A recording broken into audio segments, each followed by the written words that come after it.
Mrs. Rajavi, distinguished guests, our friends at Ashraf 3, and to the tens of thousands of people joining this magnificent summit for Free Iran Online.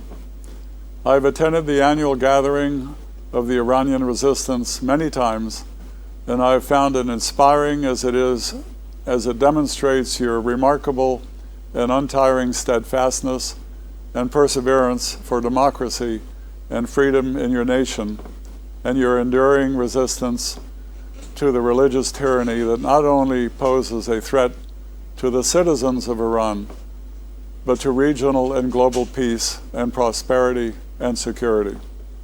You have gone through many trials and tribulations. You have endured torture. You have endured arrests, imprisonment, and the execution of your beloved comrades. The murderous mullahs of Iran have done everything in their power, from mass killings to character assassination, through expensive campaigns of demonization, all aimed at annihilating your movement. But they have failed miserably. Why? Because it is often said, you could imprison or kill a man, but not an ideal. And indeed, you represent an ideal, the ideal of freedom and sovereignty for your people. And this is the secret to your resilience, rising from your ashes like a phoenix many times, and are now on the great march to freedom in Iran. Indeed, it was this ideal of freedom for which 30,000 of your fellow MEK men and women stood their ground and refused to choose fate over faith when facing the death commissions. During the 1988 massacre, it has been an honor and a privilege for me to be on this memorable journey to freedom, which is nearing the end, and I must say I am proud that I have been mentioned by the regime in a list of 61 Americans that they consider a threat to their existence.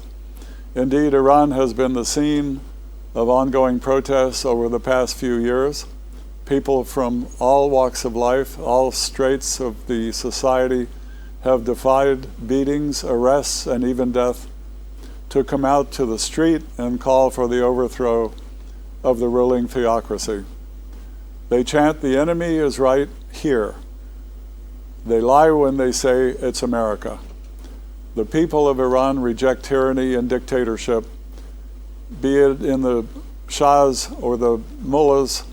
They are looking to the future, to a democratically elected republic that believes in universal suffrage, gender, religious, and ethnic equality, and a Iran nuclear-free that is at peace with its neighbors.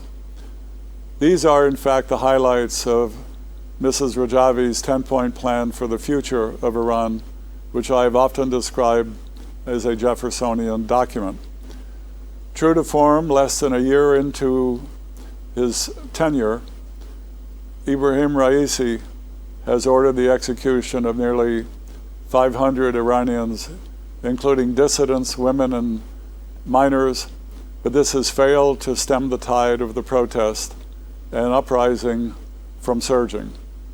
Externally, the regime has been dragging its feet regarding the Iran nuclear deal, known as the Joint Comprehensive Plan of Action, or JCPOA. By making maximalist demands, it has created an impasse, further isolating itself on the world stage. Regarding regime use of terrorism, the world must stand firm.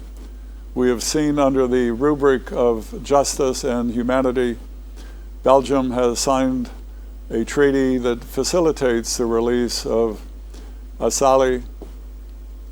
I join hundreds of my colleagues across the globe to voice outrage over this shameful treaty and urge Belgium, which is the seat of the European Union, a country I visited and lived in many times as the Supreme Allied Commander of NATO, to cancel this deal, as it only emboldens and gives a green light to the medieval theocracy ruling Iran to continue to take foreign nationals or dual citizens hostage to be used later as bargaining chips.